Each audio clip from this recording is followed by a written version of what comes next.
వీడే ముందు నర్పూర్ పార్లమెంట్కి చెప్పారు కదా నన్ను జగనన్న పార్టీలు జాయిన్ అయినాడు పార్టీలో మన వరకు రవి గారు సుబ్రాజ్ వీడే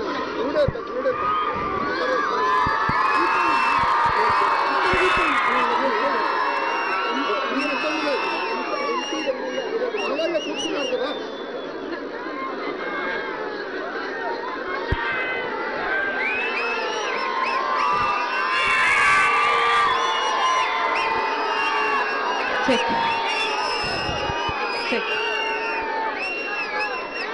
ఉండి ప్రజలకు మా కోసం వచ్చిన ప్రతి అమ్మకు, ప్రతి అయ్యకు, ప్రతి అన్నకు, ప్రతి అక్కకు, ప్రతి చెల్లికి, ప్రతి తమ్ముడికి మీ రాజన్న కూతురు, మీ జగనన్న చెల్లెలు మనస్ఫూర్తిగా నమస్కరించుకుంటోంది.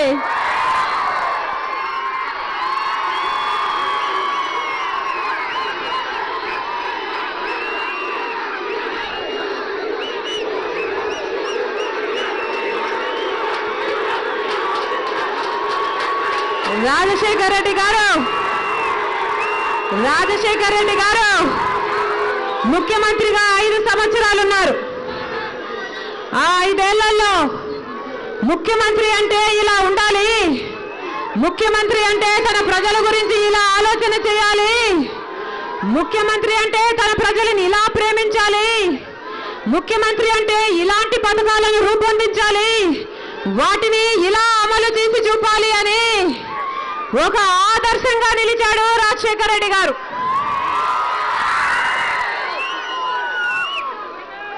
రైతులకు, మహిళలకు, విద్యార్థులకు, పేదలకు భరోసా ఇచ్చిన నాయకుడు రాజశేఖర్ రెడ్డి గారు.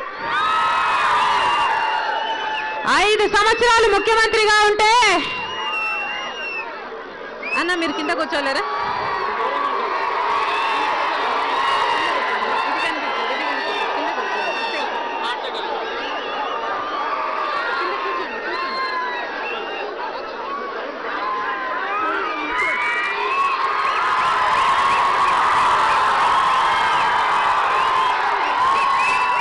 సంవత్సరాలు రాజశేఖర రెడ్డి గారు ముఖ్యమంత్రిగా ఉంటే ఆ 5 ఏళ్లలో ఏ ఒక్క రోజు ఒక్క రూపాయి ఏ ఛార్జీ పెంచలేదు, ఒక్క రూపాయి ఏ పన్ను పెంచలేదు. ఏది పెంచకుండానే 5 ఏళ్లు అన్ని పథకాలను, సంక్షేమాన్ని, అభివృద్ధిని అన్నిటినీ అద్భుతంగా చేసి చూపించిన రికార్డు ముఖ్యమంత్రి రాజశేఖర రెడ్డి గారు. నీది ఏ కులమని అడగలేదు, నీది ఏ మతమని అడగలేదు, ఆఖరికి నువ్వు నా పార్టీ వాడివా లేక అవతల పార్టీ వాడివా అని అడగలేదు. మన పర తేడా లేకుండా ఎవరైనా ప్రతి ఒక్క వర్గానికి మేలు చేసిన నాయకుడు ఉన్నారు అంటే అది ఒక రాజన్న మాత్రమే అని గర్వంగా చెప్పుకోగలం. ఇప్పుడు ఉన్నాడు ఒక ముఖ్యమంత్రి చంద్రబాబు గారు. అవినీతికి, అబద్ధానికి, అహంకారానికి మారుపేరు ఈ చంద్రబాబు గారు. రైతులకు మొత్తం రుణమాఫీ చేస్తానని వాగ్దానం చేశాడు చంద్రబాబు గారు. అదే మొట్టమొదటి సంతకం అవుతుందని కూడా వాగ్దానం చేశాడు చంద్రబాబు గారు. ఆ మొదటి సంతకానికైనా విలువిచ్చాడా ఈ ముఖ్యమంత్రి గారు? ఆ మొదటి సంతకానికి దిక్కు లేకుండా పోయింది ఈ చంద్రబాబు గారి హయాంలో. రైతులను ఘోరంగా దగా చేశాడు చంద్రబాబు గారు. డ్వాక్రా మహిళలు ఉన్నారు, ఇంతమంది అక్క చెల్లెళ్ళు ఉన్నారు. అమ్మా మీకు రుణమాఫీ చేస్తానని వాగ్దానం చేసి అధికారం లేకుండా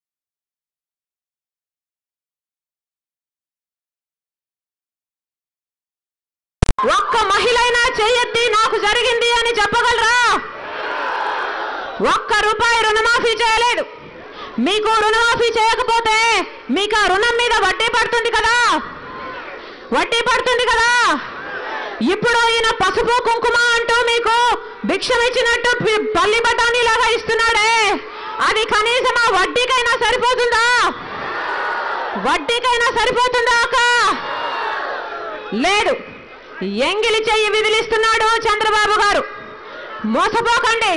కేవలం మహిళలను మభ్యపెట్టడానికి పసుపు కుంకుమ పేరుతో మీకు డబ్బులు ఇస్తానని చెప్తున్నాడు.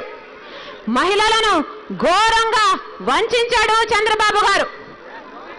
5 ఏళ్ళు మహిళల కోసం ఏమీ చేయలేదు. ఇప్పుడు ఎన్నికలు వచ్చాయని మహిళలందరూ నాకు అక్క చెల్లెళ్ళు, నేను మీకు అన్నని, నాకు ఓటేయండి అని అడుక్కొని తిరుగుతున్నాడు ఈ చంద్రబాబు గారు. అన్న అంటే ఎవరు?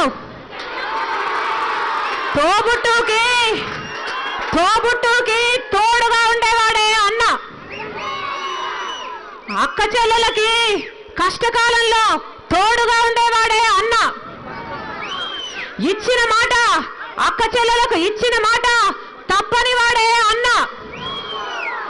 5 సంవత్సరాలు అయింది రుణమాఫీ చేస్తానని చెప్పి 5 సంవత్సరాలలో ఒక్క రూపాయి కూడా రుణమాఫీ చేయని వాడు ఈయన అన్నవుతాడా? వనజాక్షి చంద్రబాబు గారికి చెల్లెల్లాంటిది కదా. నడి రోడ్డున చింతమనేని ప్రభాకర్ అని చంద్రబాబు గారి ఎమ్మెల్యే ఆమె జుట్టు పట్టుకొని రోడ్డు మీద ఈడ్చుకెళ్ళాడు. అప్పుడు ఏమైంది? చంద్రబాబు గారిలోని అన్న అప్పుడు చచ్చిపోయాడా? మళ్ళీ నిస్సిగ్గుగా అదే చింతమనేనికి ఎమ్మెల్యే టికెట్ కూడా ఇచ్చాడు ఈ చంద్రబాబు గారంటే ఈయన అన్నానని చెప్పుకున్న అక్క చెల్లెలు దురదృష్టవంతులు కారా? రిషితేశ్వరి కాలేజీ విద్యార్థి, ఈయనకు చెల్లెలు కాదా? బాబురావు అనే ఈయన మనిషి వల్ల ఆ బిడ్డ ఆత్మహత్య చేసుకుందే, అప్పుడు చంద్రబాబు గారిలోని అన్న చచ్చిపోయాడా? మహిళలు ఎంతో మంది ఆక్వాకల్చర్ ప్రాసెసింగ్ యూనిట్ వల్ల కాలుష్యం జరుగుతుందని ఆందోళన చేస్తే వాళ్ళను లాఠీ చార్జీలతో కొట్టించి జైల్లో కూడా పెట్టించాడు చంద్రబాబు గారు. అప్పుడు ఈయనలోని అన్న చచ్చిపోయాడా? అంగన్వాడీ మహిళలు జీతాలు సరిపోవట్లేదని ఆందోళన చేస్తే వాళ్ళని లాఠీ చార్జీతో కొట్టించాడు. అప్పుడు ఈయనలోని అన్న చచ్చిపోయాడా? మధ్యాహ్నం భోజనం స్కీమ్ లో ఆడవాళ్లు పనిచేస్తుంటే వాళ్ళ ఉద్యోగాలు తీసేస్తామని ఏజెన్సీకి ఇస్తానని చంద్రబాబు గారు అంటే ఆ ఆడవాళ్ళంతా పాపం ఆందోళన చేస్తే వాళ్ళని లాఠీలతో కొట్టించాడు చంద్రబాబు గారు. అప్పుడు ఈయనలోని అన్న చచ్చిపోయాడా? నిజంగానే చంద్రబాబు గారి లాంటి అన్నుంటే అంతకు మించిన దురదృష్టవంతురాలే ఉండదు.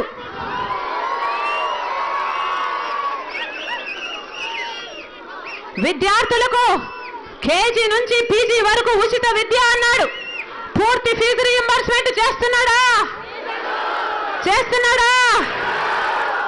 పాపం తల్లిదండ్రులు ఫీజులు కట్టుకోలేక అప్పుల పాలైపోతున్నారని ఎంతమంది విద్యార్థులు చదువులు మానేస్తున్నారు ఈరోజు. ఆరోగ్యశ్రీలో కార్పొరేట్ ఆసుపత్రిని ఆ లిస్టులో నుంచి తొలగించారు. ఇప్పుడు పేదవాడికి జబ్బు వస్తే మళ్ళీ గవర్నమెంట్ ఆసుపత్రికి వెళ్ళాలని ఆదేశిస్తున్నారు. చంద్రబాబు గారికి జబ్బు వస్తేనో ఆయన కుటుంబంలో వారికి జబ్బు వస్తేనే కార్పొరేట్ ఆసుపత్రికి వెళ్తారా, గవర్నమెంట్ ఆసుపత్రికి వెళ్తారా? మీరు చూసారా ఎప్పుడైనా చంద్రబాబు గారు ఆయన కుటుంబము గవర్నమెంట్ హాస్పిటల్కి వచ్చిందా? వాళ్ళేమో గొప్పగా మంచి కార్పొరేట్ ఆసుపత్రికి వెళ్ళాలి, పేదవాడు మాత్రం గవర్నమెంట్ ఆసుపత్రి, వాళ్ళేమో కార్పొరేట్ ఆసుపత్రికి వెళ్ళాలి, పేదవాడు మాత్రం గవర్నమెంట్ ఆసుపత్రికి వెళ్ళాలట. ఇది అమానుషం కాదా? ముఖ్యమంత్రి హోదాలో ఉన్నవాడు తన ప్రజల గురించి ఇలాగేనా ఆలోచన చేసేది? పోలవరం కేంద్రం కట్టాల్సిన ప్రాజెక్టు ఈయన కమిషన్లు మింగొచ్చని కేంద్రం నుంచి ఈ ప్రాజెక్టు ఇప్పించేసుకున్నాడు. 3 ఏళ్లలో పోలవరం పూర్తి చేస్తాను అన్నది చంద్రబాబు గారి వాగ్దానం. ఇప్పటి వరకు పూర్తి చేయలేదు అంటే చంద్రబాబు గారికి ఇచ్చిన మాట మీద నిలబడే నైజం ఉన్నట్టా లేనట్టా?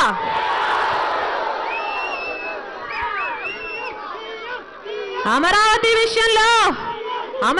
విషయంలో మన రాజధాని విషయంలో ఈయనకేదో చాలా పెద్ద అనుభవం ఉన్నట్టు, నాకు అనుభవం ఉంది, నాకు ఓటేయండి, నేను గొప్ప రాజధాని హైదరాబాద్ లాంటి రాజధాని కడతాను అని ప్రచారం చేసుకొని అధికారం లేకొచ్చిన వాడు. ఒక్క పర్మనెంట్ బిల్డింగ్ అయినా కట్టాడా? ఒక్క ఫ్లైఓవర్ అయినా కట్టాడా? కేంద్రం చెప్తుంది 2500 కోట్ల రూపాయలు ఇచ్చిందంట రాజధాని కోసం. ఒక్క ఫ్లైఓవర్ కట్టలేదు, ఒక్క పర్మనెంట్ బిల్డింగ్ ఇంతవరకు కట్టలేదు.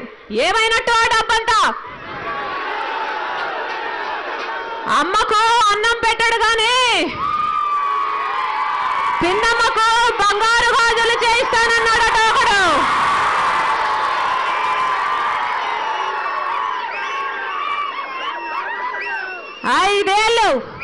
ఐదేళ్లు ముఖ్యమంత్రిగా ఉండి ఒక్క పర్మనెంట్ బిల్డింగ్ కట్టలేదు కానీ ఇంకొక 5 ఏళ్ళు ఆయనకు అధికారం ఇస్తేనట అమరావతిని అమెరికా చేస్తాడట, శ్రీకాకుళాన్ని హైదరాబాద్ చేస్తాడట, మన చెవులో పూలు పెడతాడట, మన చెవులో క్యాబేజీలు కూడా పెడతాడట.